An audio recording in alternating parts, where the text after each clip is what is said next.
Welcome to episode, what is this, 102? I think so, yeah. 102 of the Valley Sports Talk podcast. On today's episode, we plan to go through sort of the free agent signings, because it happened 4 or 5 days ago, if you're watching this right when it came out. We had planned to record this Tuesday night and release it Wednesday, but we had a bit of technical issues where Brandon's camera was not working, and he is now at the point where he needs a new computer, so that's always a good thing. So he is currently joining us on his phone. Blame me. But yeah, like we said, meant to have this out a couple days earlier because a lot of the good like big free agents obviously went on day one, which was Monday, so we're a bit late to this. But yeah, we have a lot of signings to go through. I'm only gonna sort of go through sort of the bigger signings, and I like the ones that I feel like aren't necessary. I won't go through. But to start off, we have like three re-signings that happened on June 30th. Two Toronto ones. Max Domi re-signed 4 years, 15 mil. And Timothy Liljegren, 2 years, 6 mil. Just sort of give me your quick thoughts on these and then give me a grade. I think I really like the Max Domi one. Obviously, anything under 4 mil is kind of a good deal for him. Um, he looked pretty good at the end of last season, the back half, when he started playing on the first line when Mitch got hurt, and continued that into the playoffs, being one of the only good forwards against Boston. But um, I was worried that Toronto factor would sneak in there and he would be paid a lot more than he was worth because he's been a steady NHLer his whole career, but nothing Special. too special. Yeah, and I thought they would overpay for him, but I think this is a great contract for someone that will play in your middle six and can hop up to the first line if need be. The Liljegren one is a little pricey for me, especially a guy that didn't even play really in the playoffs. He was like your seventh man, someone to bring in if someone wasn't looking good. Um, it hasn't really proved it for me yet. I feel like he is in a bigger part of a plan here. I think the Leafs are going to make a trade, and I think he's going to be involved in it. And that 3 mil will help make Match that cap salaries. space they need. Because if you look at their lineup right now, they need a top six winger, very badly, and using a guy like Timothy Liljegren might be able to help in a situation like that. Mm-hmm. But I don't Yeah, know, grades I'll give Domi like a A minus, and Liljegren I'll give a C plus. yeah, I didn't mind the Domi one. I wasn't sure if they're gonna end up getting one done. I think the reason that Domi got signed led to departure of another player who we'll talk about in a minute because he was one of the earlier guys to sign. The Liljegren one, yeah, I thought was a bit rich, in my opinion, but I agree. I think that he's going to be used, his salary, they gave him that to leverage him in a trade. The next re-signing on June 30th was Patrick Kane re-signing in Detroit on a 1 year, $6.5 million deal. Yeah, that one actually kind of surprised me. It just kind of shows me that he must have really liked it there last year. They did make a push late in the season, but obviously didn't get through into the playoffs. They did make one other big signing, which I think we'll talk about a little bit later. But They'll probably be near the um, end because it happened the latest. yeah, I don't think I don't think this team's necessarily a playoff team. If they are like a squeak in team, a wild card team. So I think if you're Patrick Kane, like I said, you must just really like it there. Because you're not winning a cup there, that's for sure. Yeah, I agree. I was kind of surprised by like Iserman's offseason. I thought this was gonna be this sort of the offseason they tried to sign a big fish. I thought a guy like Stamkos, who we'll talk about in a minute, might end up there, because he has ties with Shannon or with Iserman. But yeah, um, now getting to some July 1st. I guess there's a bit of re-signing, but it didn't sort of happen until like the midnight hour. Sam Reinhart re-signed in Florida, 8 years, 69 mil. I thought that was a good signing. It was a bit less than what I thought he was going to get. I thought he'd get south of 9 based off the year he had and how Florida doesn't have state tax, which is a big talk about these days. Yeah, I thought that was a huge discount for Florida. He could have gotten a lot more in free agency, but I mean, you just won a cup there. Um, obviously they gave him the chance out of Buffalo where where things weren't great in Buffalo. So he must just obviously really like it there. It helps when you win a cup, and they put him in good spots to obviously put up good stats, and I think it's a good deal for both sides. Yeah. Hopefully he doesn't go back to Buffalo, Sam Reinhart, but playing with Barkov, we hope not. But the player I was hinting to, Tyler Bertuzzi, left the Leafs, signed a 4-year, $22 million deal to probably go play on a line with Connor Bedard and Taylor Hall. Yeah, it's I think it's a really good signing for Chicago. One, you get a decently skilled forward who has experience with Taylor Hall, which I think is huge and something to not be judged like not thought about. And then plus to match that skill, he's also got some toughness. So if he is playing on a line with Bedard and Taylor Hall, you're not going to want to mess with Bedard because if you do, you're going to have to talk to Bertuzzi. So he adds a little bit of skill to that line. He adds some familiarity, and he adds some physical toughness. So I think that's a 10 out of 10 for Chicago. Yeah, this one is probably obviously the richest contract of the day. We kind of figured he was gonna get the richest contract of the day. I think that I was sort of right in a team that we didn't really see it coming, and that is Jake Gensel going to the Tampa Bay Lightning, 7 years, 63 mil, 9 mil AAV.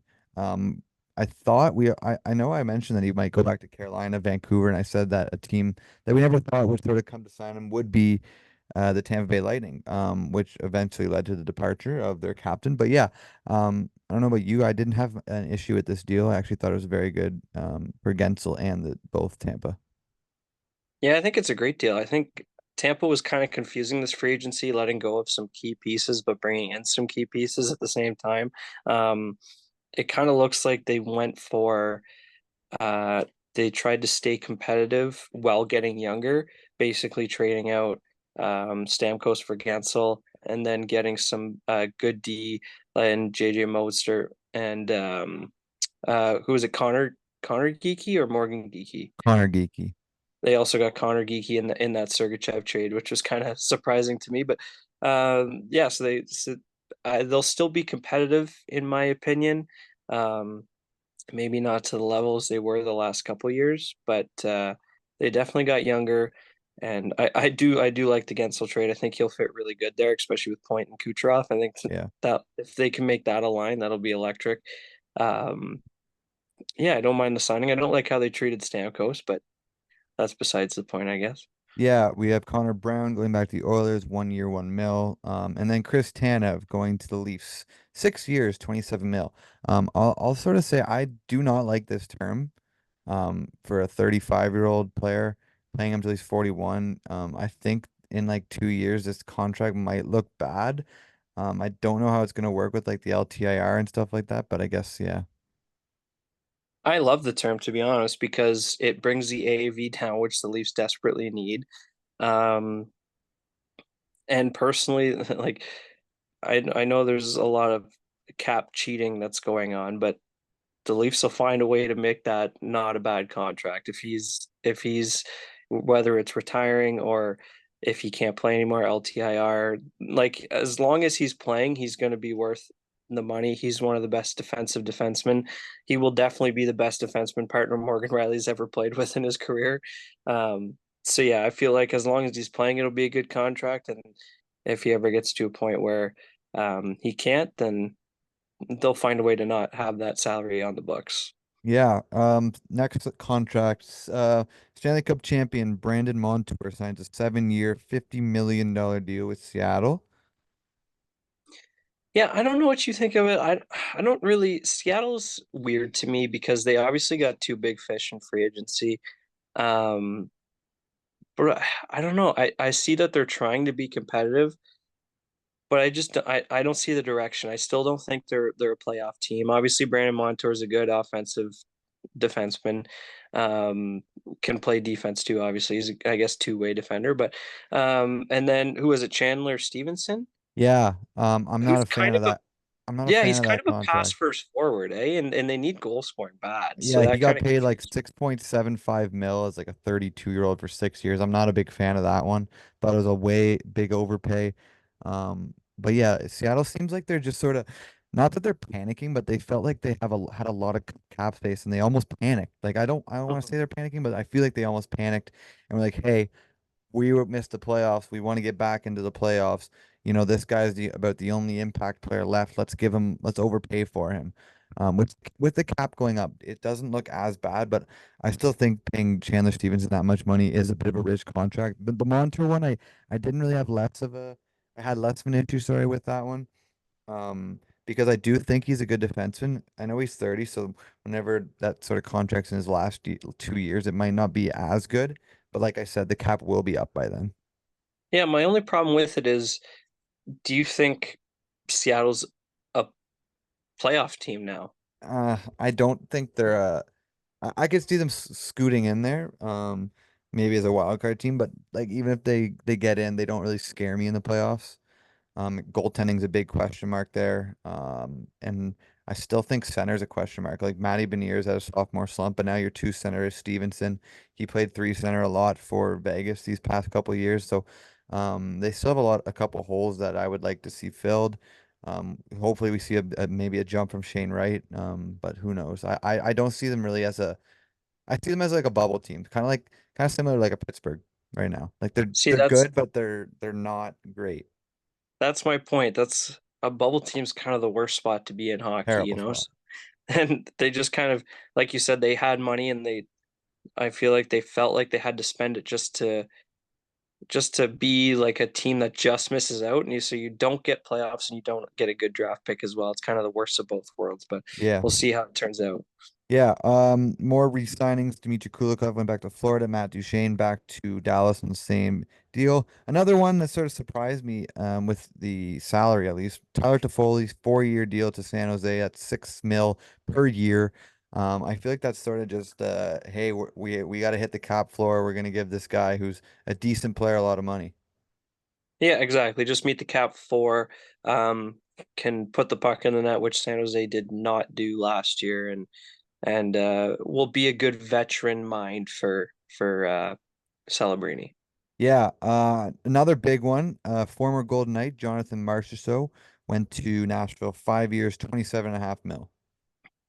Yeah, honestly, you might as well just name all the Nashville ones when you Yeah, get we have Nashville Steven out of the way. Stamkos, 4 years, 32 mil, and then Brady Shea, 7 years, 49 mil.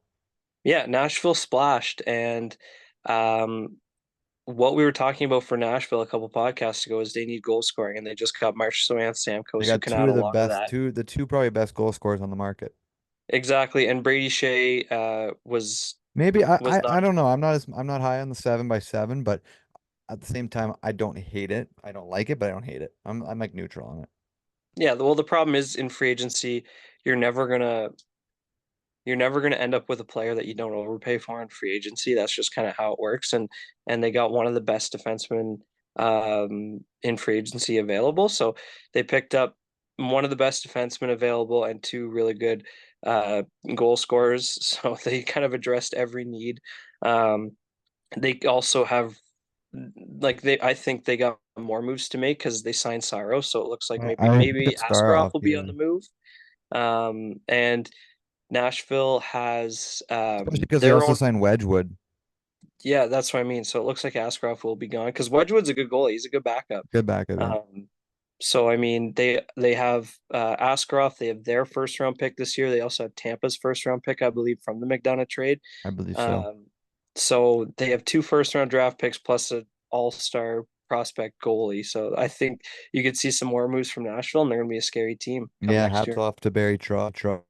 But Tavo Teravainen. No, I think my mic just. Can you still hear me? Yep, I can hear you. Perfect. Tavo Teravainen went back to the Chicago, like not re-signed, but he was once a Chicago Blackhawk. He rejoined them, 3 years, 16.2 mil. I like the move sort of that Chicago's been making. They're not making moves to get good this year. They're making moves to sort of get good into Bedard's third and fourth year, where they will try to get back into that playoffs. We saw the Bertuzzi, we saw Teravainen. I have no issues with this deal. Teravainen's a solid middle six winger. I don't know if you have any more sort of thoughts on it. Yeah, no, the only thought I have is you see in free agency sort of a lot of the big teams and the bubble teams be big buyers this year. it's a lot of the bottom teams looking to be competitive, which is good for the NHL. I found like San Jose signed a lot of decent players, Chicago signed a lot of decent players, Anaheim didn't do much, but um, I found there was a lot of bottom feeding teams being very active in free agency, which is good for the league. Yep. Two Leaf signings, Oliver Ekman-Larsson, 4 years, 14 mil. And Stolarz, 5 years, 2.5 mil. Thoughts on that? I love the Stallers one. I didn't mind. I like that one. Yeah.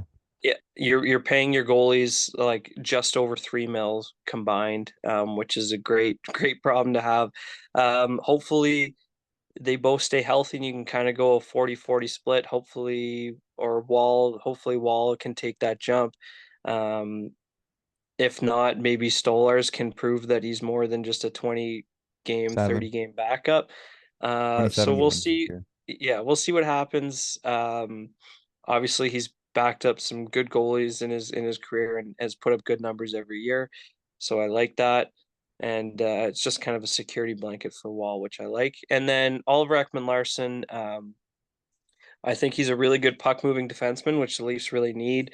He can be a steady guy on that a second pairing, maybe third, where he's always been a good defenseman, just kind of got paid a lot, which made people look down on him. But I think this is a good contract. And by the time the third and fourth year hit, like you've been saying this whole time, the cap's going to go up. So it's not going to be a $4.5 million deal in 3, 4 years. It's going to be more like 3.75, and you can tolerate that. So He only got 3.5.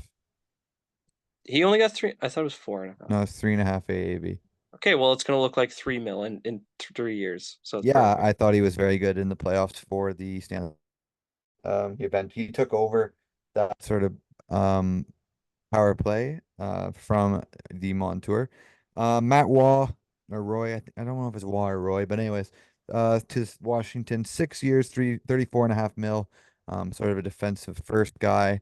He'll probably look to play on with John Carlson on that top unit. Yeah, Yeah, not speaking of another team that did a lot, Yeah. I guess we can talk quickly about the Chikrin trade. How Ottawa got absolutely jack crap for them, considering they gave up a lot for him in the first. I don't know what Ottawa was doing. They must have really knew that they weren't going to re-sign him. So they just figured before that news gets out, I might as well get something for them. But I still think he's a good defenseman. Boston made two splashes. Elias Lindholm, a 7 year, 54 and a quarter deal, and Nikita Zadorov, Big Z, but he doesn't want to be called Big Z anymore because he's in Boston. So good on him. But 6 years, 30 mil. I think that's about 6.5 AAV if I'm not mistaken, or maybe 5.5. I think it's 5.5. Yeah, it's five even. Okay. I love the Lindholm deal for Boston. They've been looking for a number one center ever since Bergeron left. They've been trying to run like people like Zaka through that, um, and players like that, and it hasn't really worked out. I think Lindholm is perfect. He can center either Marchand or Pasternak, whichever side you want to go. So I think this is good for Boston. I'm actually not as high on the Zadorov deal as most people are.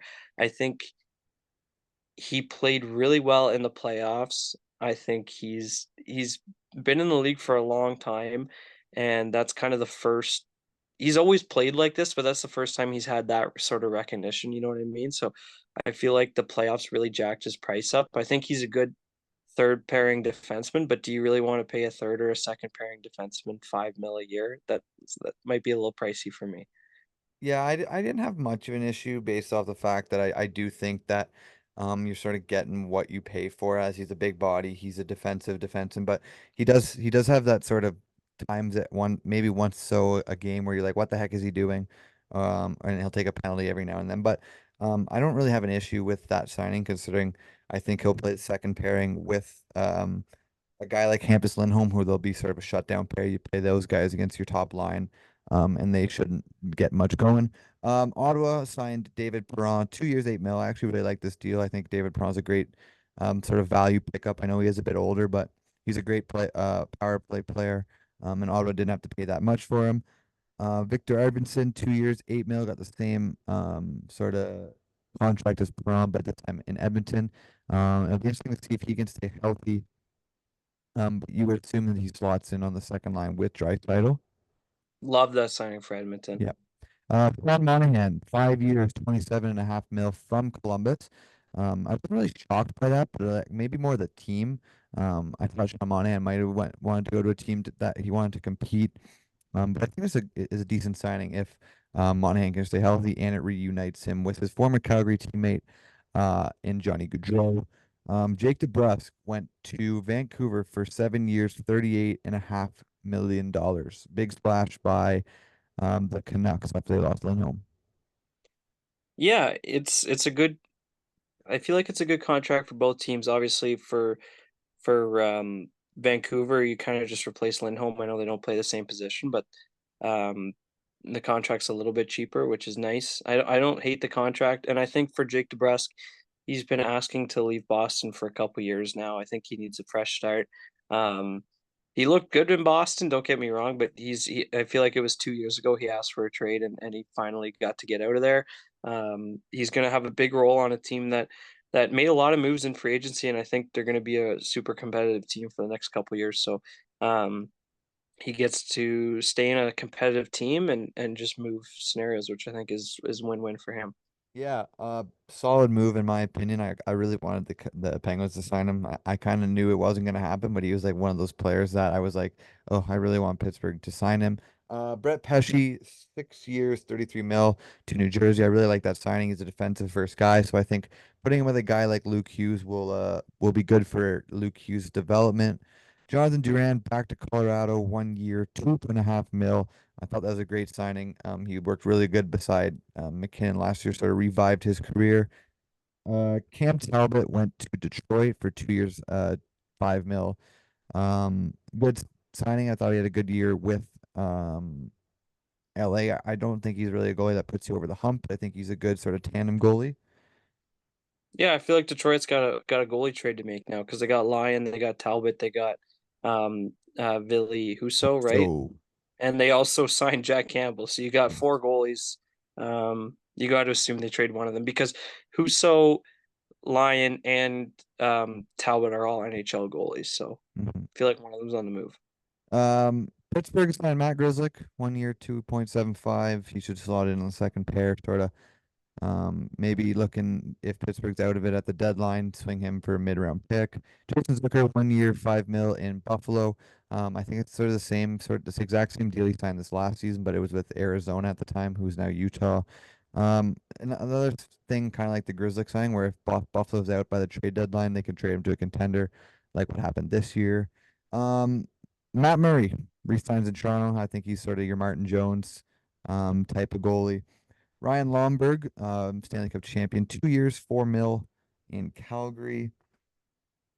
Sorry, I'm just Sean Walker. Or is it Sean Walker? Yep. Yeah. 5 years, 18 mil in Carolina. I thought that was a bit of a bargain signing for Carolina.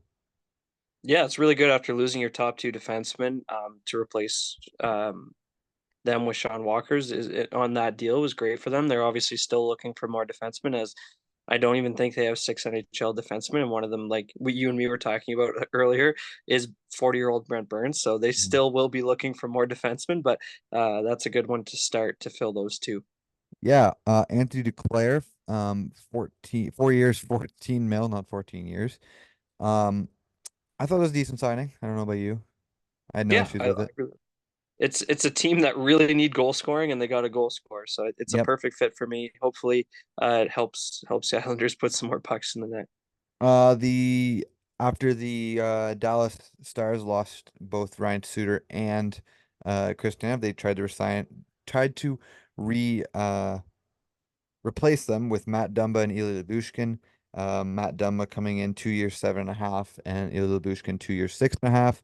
I guess Lyubushkin sort of is a crappy, or not a crappier, but like a worse Tanev, just defensive first. But um, yeah, Yeah, I'm not a fan. They kind of got worse defensemen without saving any money on the cap. Like if you look at Suter and Hakanpää, we will get into Hakanpää because he's not even signed yet because he's got to pass physical first. But I don't think he's going to. um, um, they basically replaced those two with even or possibly even worse defensemen and didn't save any money on the cap. So it's kind of a tough L for Dallas Yeah, for sure. for sure. Pittsburgh signed Antti Beauvillier. I know it's not a big signing, but I know it's one of our favorite. It's my favorite team. So, Got to bring it up. yeah, no, I don't. I mean, that's just a depth signing. Corey Perry re-signed in Edmonton, so they're gonna need to go back to the finals next year, but then lose it again. Zurov Slavkovsky, 8 years, six. Oh my God, 60.8 mil extension in Montreal. I got no issues with that. With the cap going up, if he keeps getting better, that signing will look great in year 5, 6, 7, and 8. Yeah, if he pans out like you said, every year that passes, that contract gets better. Most of the contracts we talk about, we say as the years go on, contracts get worse. For These ones will him, get better. the contract's just going to get better as Agree. he Totally grows. agree.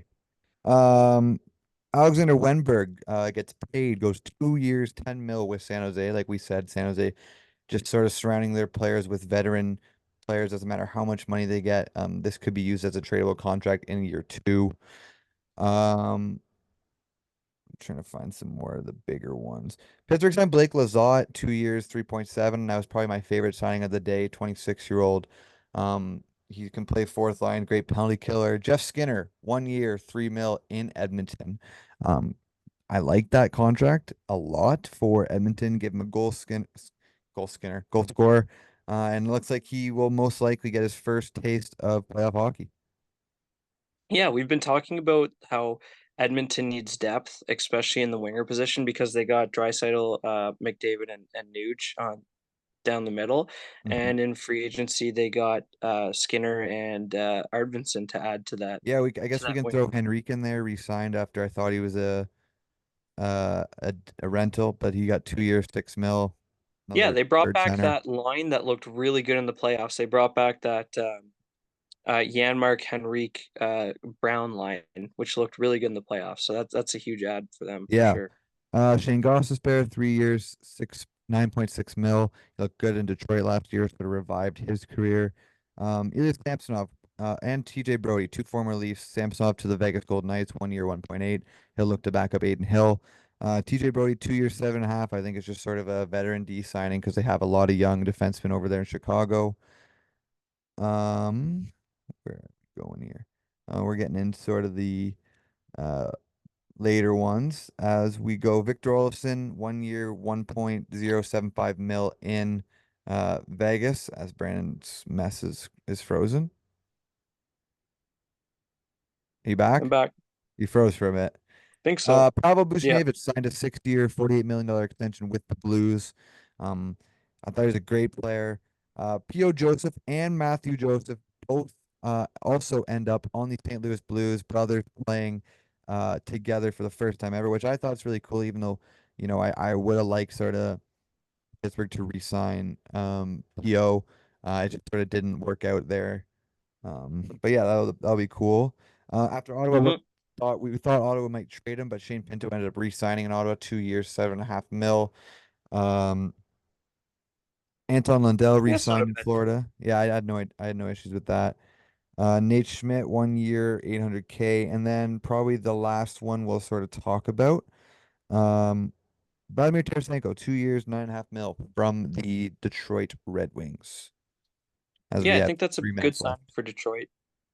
A team that didn't really do much, and we kind of thought they were going to do more, considering they have a pretty decent team that's right on the bubble.